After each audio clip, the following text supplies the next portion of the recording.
कि किस प्रकार रामायण हमारे जीवन के लिए अति आवश्यक है, और विशेष रूप से आज के समय में। नहीं, कई बार हमें लगता है, सोचिए,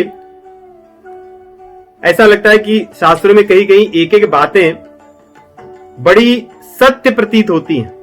कहते हैं कि कलयुग में तामस बहुत रजोगुण थोड़ा, कलि प्रभाव विरोध चमोरा। कलयुग में सतोगुण को तो आप भूल जाइए, रजोगुण थोड़ा थोड़ा कहीं दिखता है, और सर्वत्र व्याप्त क्या है? तामस। तामस गुण का लक्षण क्या है? भगवान कहते हैं अधर्मम धर्ममिति या मन्यते तमसावृता सर्वार्थान विपरीताश्च। सब चीजों में उसकी बुद्धि खोपड़ी उल्टी चलती है। यह तामसियों का लक्षण है। यदि कलयुग में सर्वत्र तामसी लोग ही हैं, तो जो दिखने वाली चीजें अधिकतर उल्टी ही होंगी। इसलिए आज सबसे अधिक आवश्यकता वास्तव में रामचरितमानस की, रामायण की आज ही है। जबकि कहते हैं कि ये सब चीजें आज के लिए नहीं तो पुरानी चीजें हैं, इनकी क्या आवश्यकता है। भगवान श्री रामचंद्र जी ने अपनी एक एक लीला जो की, वो हम जीवों के जो पतित हैं उनकी शिक्षा के लिए किया है। कौन है जो रामचंद्र जी जैसा पति नहीं चाहता? कौन वो अभागन स्त्री होगी जिसको भगवान श्री रामचंद्र जी जैसे पति नहीं चाहिए? वही लोग जो तामसी हैं, जैसे कहते हैं ना कि मीठे मीठे गप और कड़वा कड़वा थू। ये भोगियों के लक्षण है। भोगी लोग उन्हीं संबंधों को अपना मानते हैं जिसमें उनका हमेशा सुख ही सुख है, दुख को नहीं ग्रहण करते। जानकी जी का अपहरण जब हो गया, भगवान श्री रामचंद्र जी चाहते तो लौट आते। आज का सामान्य जीव मनुष्य यही करता, वो कॉस्ट बेनिफिट एनालिसिस करता। नहीं, यही करते हैं ना इस लोग। सोचिए, सभ्यता का स्तर इतना गिर गया कि जो सबसे पवित्र संबंध हैं इस संसार में, उन संबंधों में भी जीव कॉस्ट बेनिफिट ही एनालाइज करता है। और इसको हम अपनी सभ्यता की कहते हैं कि हम बड़े अच्छे हो गए हैं, हम बड़े एडवांस और बुद्धिमान हो चुके हैं। ये तामसियों का लक्षण है। भगवान श्री रामचंद्र जी ने कॉस्ट बेनिफिट एनालिसिस नहीं की। अकेले उनका सामर्थ्य ऐसा था, कर्तव्य के प्रति उनकी निष्ठा ऐसी थी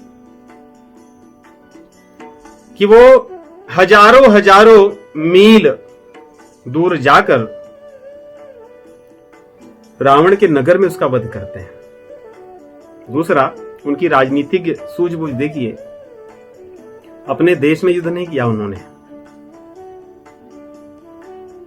शत्रु के देश में जाकर युद्ध किए, जिससे जो हानि हो उनकी हो, हमारी न हो। तो कौन ऐसा राजा नहीं बनना चाहता? कौन ऐसा भाई नहीं बनना चाहता? जिन भाइयों में विवाद इसलिए हुआ कि नहीं, आप कष्ट मत सहो, मैं सहूंगा, आप राजा बनिए, मुझे नहीं बनना है। कौन ऐसे भाई नहीं चाहेंगे? कौन ऐसा पुत्र नहीं चाहेगा जो एक बात सुनकर, चाहे मां हो चाहे पिता हो, निकल गए अपने महल से, जैसा उन्हें कहा गया वैसे चले गए प्रसन्नतापूर्वक। ऐसा कोई नहीं था। उनकी माताएं कितनी थी, सभी माताओं के मन को रखा उन्होंने। क्या धर्म था कि पिताजी यदि कोई चीज कहते हैं और माताजी कोई दूसरी बात कहती हैं, तो माताजी की बात मान लेना। और माताजी यदि कोई बात कहती हैं, परंतु विमात्रा, जो दूसरी मां है हमारी कैकेयी जी, सिद्धांत यही है, सगी मां से अधिक अधिकार जो दूसरी मां है उसका होता है। इसलिए कौशल्या जी को भगवान कहते हैं, और कौशल्या जी को भी पता है कि यदि कैकेयी ने कहा है तो उनका तो उनकी बात को रखना पहला सिद्धांत है।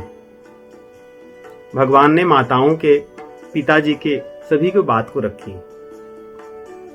जानकी जी का जो कर्तव्य था उसको भी भगवान ने मान लिया, उन्हें भी ले गए।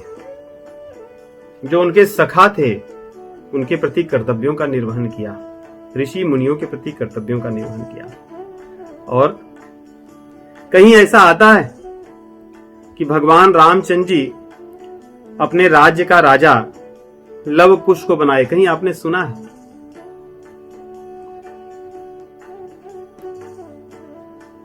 अयोध्या के राजा हनुमान जी हुए, इसलिए आज भी हनुमानगढ़ी अयोध्या के राजा वही है।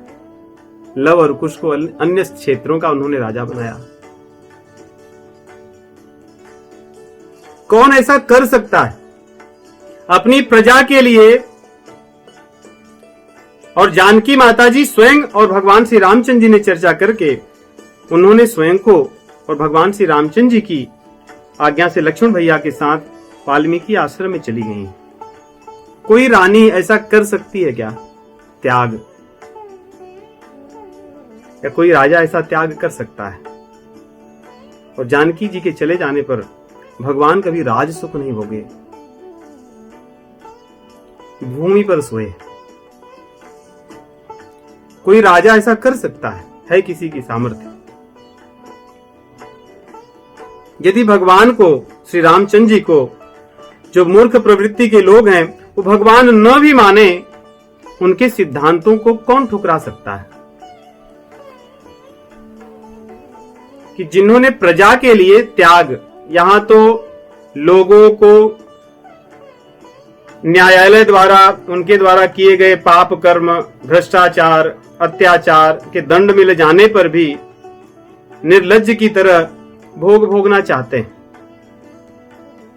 परंतु राजा रामचंद्र जी ने, इसीलिए तो कहते हैं कि राजा रामचंद्र जी जैसा कोई राजा होगा क्या?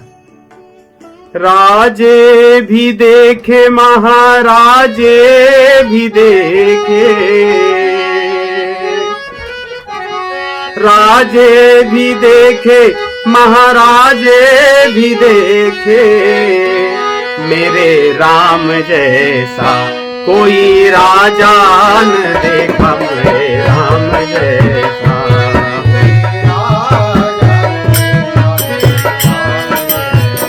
कोई राजा न देखा, मेरे राम जैसा।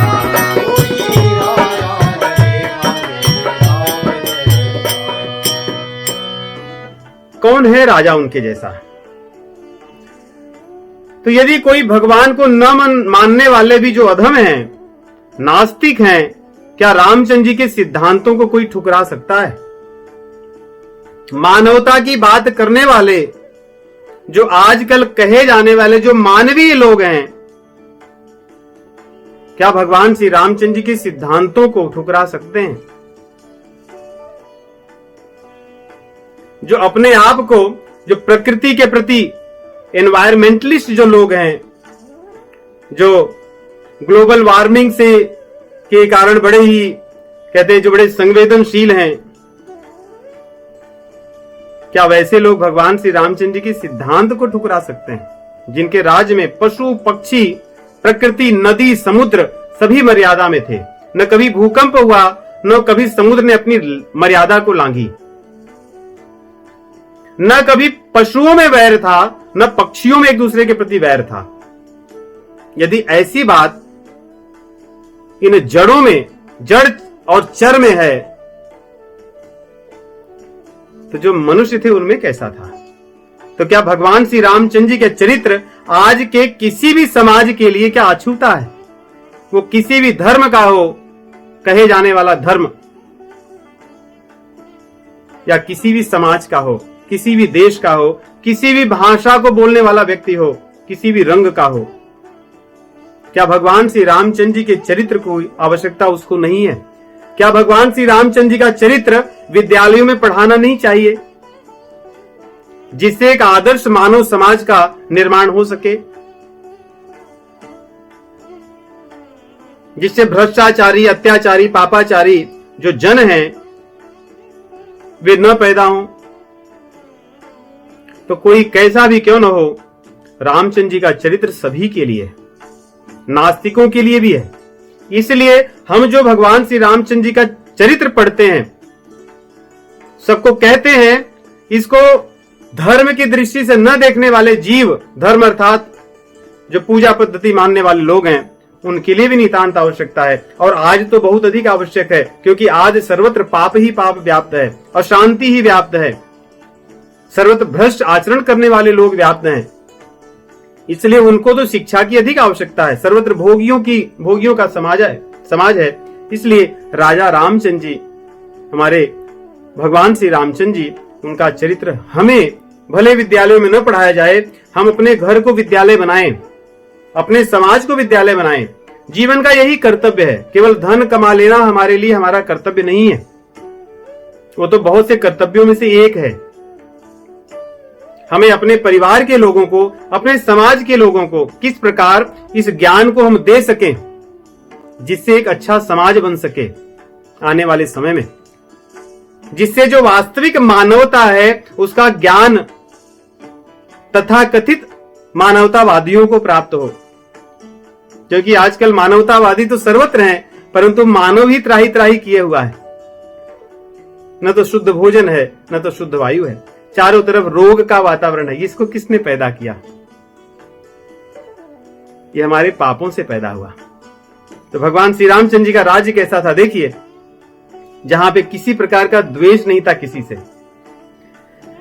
राम राज बैठे त्रैलोका, राम राज बैठे हर्षित भये गए सब शोका, हर्षित।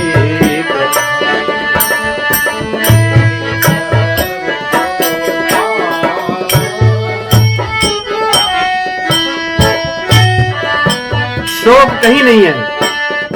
3 प्रकार के ताप होते हैं, दैहिक, दैविक और भौतिक। दैविक अर्थात दैवों के द्वारा भूकंप, टॉर्नेडो, हरिकेन, अन्य बहुत सारे महामारियां। भौतिक है अन्य जीवों द्वारा जो दिया जाता है रोग, कष्ट। और दैहिक हमारे शरीर द्वारा, मन बुद्धि द्वारा जो मिलता है कष्ट। आज सर्वत्र इन्हीं दुखों का सर्वत्र बोलबाला है। हर जीव कितना भी धनवान हो, इसका कोई अर्थ नहीं कि किस पद पर है, कितना धन कमाता है, उसके पास कितना ऐश्वर्य है। हर व्यक्ति अशांत है और बीमार है, या तो तन से या तो मन से। लेकिन भगवान के राज्य में ऐसा नहीं था। दैहिक दैविक भौतिक तापा, राम राज का हुई नहीं व्यापा। दैहिक दैविक भौतिक तापा, राम राज का हुई नहीं व्यापा। सब नर करहि परस्पर प्रीति, चलहि स्वधर्म निरत श्रुति नीति। सभी मनुष्य अपने अपने कर्तव्यों को, सभी जन अपने अपने कर्तव्यों को सही ढंग से करते हैं। कोई कामचोर लोग नहीं, और लोगों का एक दूसरे से प्रेम है।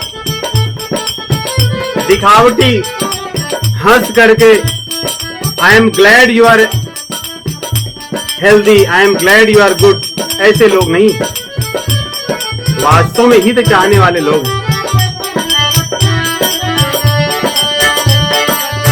कहीं पर कोई व्यक्ति अल्प मृत्यु नहीं पाता, किसी की दुर्घटना नहीं होती, और न तो महामारी है भगवान श्री रामचंद्र जी के राज्य में।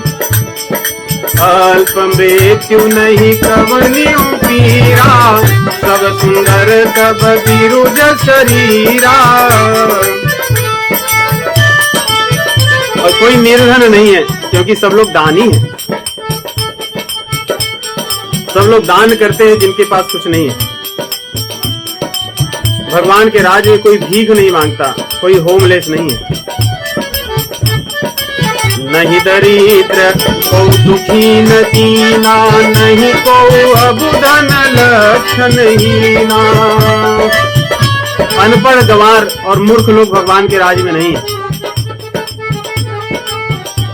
सुंदर लक्षणों से रहित कोई जीव ऐसा नहीं है। सभी के भीतर दैवीय गुण है, यथा राजा तथा प्रजा।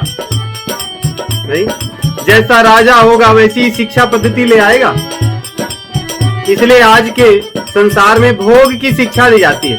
सोचिए, व्यक्ति कितना मूढ़ हो चुका है, योग को छोड़ भोग की शिक्षा देता है। और हमारे शास्त्र कहते हैं, जिस जीव ने योग को छोड़ भोग का आश्रय लिया तो उसका परिणाम रोग है। इसलिए सर्वत्र रोग व्याप्त है, मानसिक रोग, शारीरिक रोग। इसलिए भगवान श्री रामचंद्र जी हम सभी के आदर्श हैं। कोई भगवान को मानने वाला हो उसको भी, और कोई न मानने वाला भी उसको भी, सभी के लिए नितांत आवश्यक है। और सब लोग कैसे हैं रामचंद्र जी के राज में?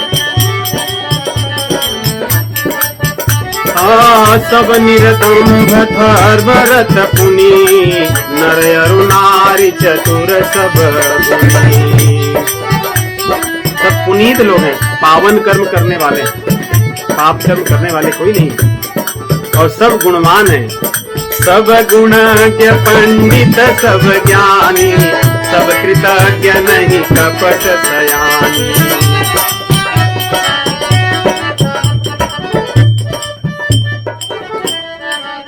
इस प्रकार भगवान श्री रामचंद्र जी का चरित्र। तो इस प्रकार भगवान श्री रामचंद्र जी का चरित्र हम सभी जीवों के लिए एक आदर्श है। और हम भक्तों के तो वो हमारे प्राण धन है, और संसारियों के लिए आदर्श हैं, हमारे लिए भी आदर्श हैं। रामायण को अपने जीवन का आदर्श बनाएं, अपने घर का पाठ्यक्रम बनाएं। मुझे अन्य चीजों का ज्ञान नहीं है उतना, परंतु घर में YouTube, टेलीविजन या इत्यादि बहुत सी चीजों पे बच्चों के लिए बहुत से शिक्षा के सामग्री उपलब्ध होती है। हमारे फिंगर टिप पे कहते हैं ना कि everything is at finger tip. फिर भी समाज में बच्चों का चरित्र जो हम चाहते हैं वो नहीं होता। अर्थात कहीं ना कहीं कोई तो कमी है। कमी यही है कि हमने राम जी के चरित्र को अपने जीवन से हटाकर कामनाओं का, काम का जो चरित्र है उसको अपनाया है। योग की शिक्षा को बगल में रख करके भोग की शिक्षा को आदर्श माना है। यही मेरी आप सभी से प्रार्थना है, और भगवान श्री रामचंद्र जी से प्रार्थना है कि हम सभी भक्तों पर कृपा करें, हमें अपनी भक्ति प्रदान करें, सुमति हमारे पास हो जिसका हम सदुपयोग भगवान की सेवा में और संसार के निष्काम सेवा में लगाएं और अपने कर्तव्यों को करें। इन्हीं शब्दों के साथ आप सभी को राम राम।